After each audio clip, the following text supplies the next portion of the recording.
Hey everybody, welcome to Testing Time with North Power. My name is Cam. I always do a review just so everybody knows who they're talking to.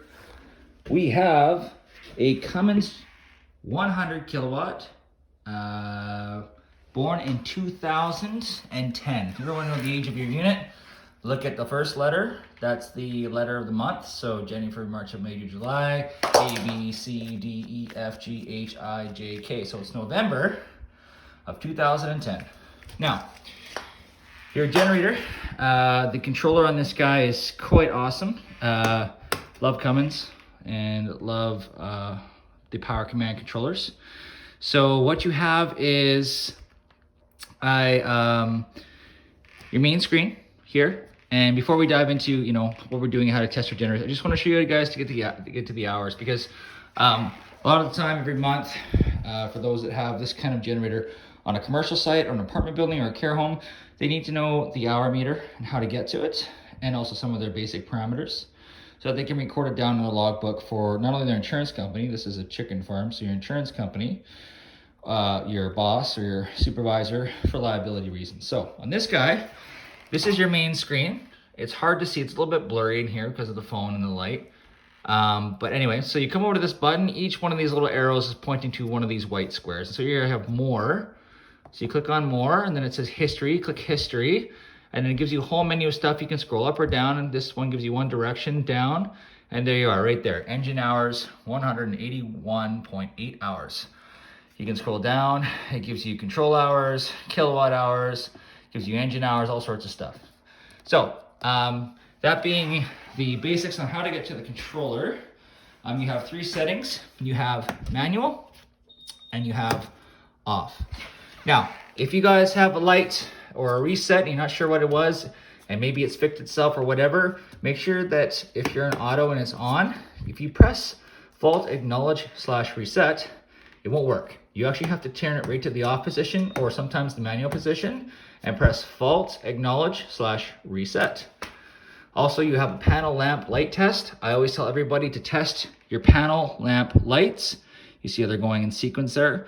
Always test these to make sure, because if one of the bulbs or LEDs is burnt out and suddenly you have an alarm and it shuts down, you don't know why, and it's blank. And then if you push this and you see, oh, one's out, maybe it went down on that one. Maybe it went down on, say, low oil pressure shutdown. So another reason, always check those before you do your test.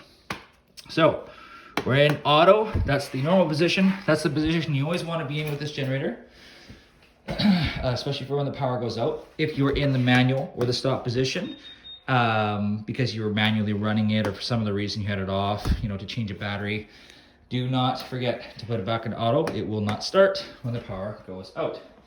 So now you're in auto, and we'll talk about the basics. So for all my clients and people, I always tell everybody to check the main 4 or 5 things. First is your oil dipstick on this guy. There's your dipstick right there. It's usually a lighter color. It stands out pretty good. Sometimes they're tricky to find. But there always is a dipstick on these Cummins engines. You have your radiator fluid, check your rad cap. Notice you have a low water sensor there, but always check your rad cap as well. Your battery charger, key. And on these guys, it should say low battery on the controller if there's an alarm. But if not, always make sure that your battery charger is lit up. This is a more unique and sophisticated type of charger. A lot of people just have a simple trickle charger on the floor, which you probably know. So battery charger, oil, coolant or radiator fluid, and then last but not least, number 5 is your block heater. Now on this type, you have a 10-row block heater. This is a zero start 1000 watt 12240 volt block heater. And if you have a different kind of engine, you may have a black rocket ship, or you have something else that you may not be able to find it, maybe a longer tank that's bigger underneath. Your unit should have one. If not, it may not, but normally they do. Keep an eye on them. Always feel them with your hand. Oh, this one's warm, so I know it's running.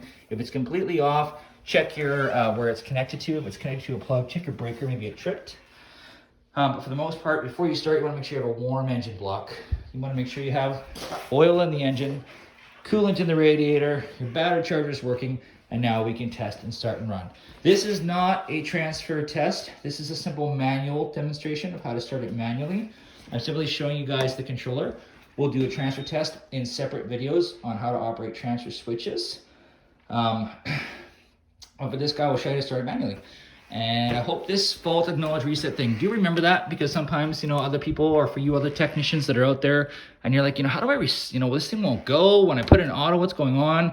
You may have just not noticed that you have a shutdown, or maybe you have a shutdown warning light that's not going away. Just remember to push the fault acknowledge reset. Those often get missed. So now we're ready to start. I'm gonna put my ear defenders on. Everybody, please, please wear ear defenders when you run these things. They get super loud, and a lot of tough guys do not wear their ear defenders, but over time it does damage the ears. So here we go, my ear defenders on. And so in this guy, it's manual, and then this button here will manually run or manually stop the engine. Also, while it's running, you can just kill it by going to 0, or the symbol for off or open. It's actually what that symbol means, is open. Okay, so here we go, manual.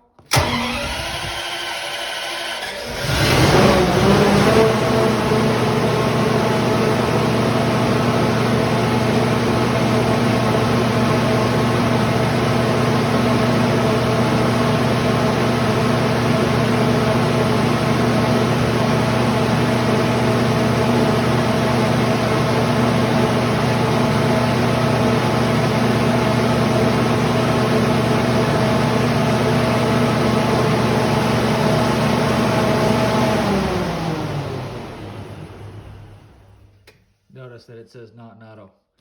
You must not leave your generator this way if you expect it to start when the power goes out. Auto, there you go. And one last little key reminder, if you've got a generator that's running, but the power's not on, don't forget that you usually have a breaker or a disconnect switch. Always check your disconnect switch so that you make sure that either maybe there's a fuse blown or it's open, it's completely open, it's not closed. Do check that. And yeah, we'll run into transfer switches in another video, but I hope that gives you the rundown in this quick 7-minute video on how to start your Cummins 100 kilowatt, born in 2010, the GGHF model. There you go, guys. Thanks for watching Testing Time. My name's Cam, North Power.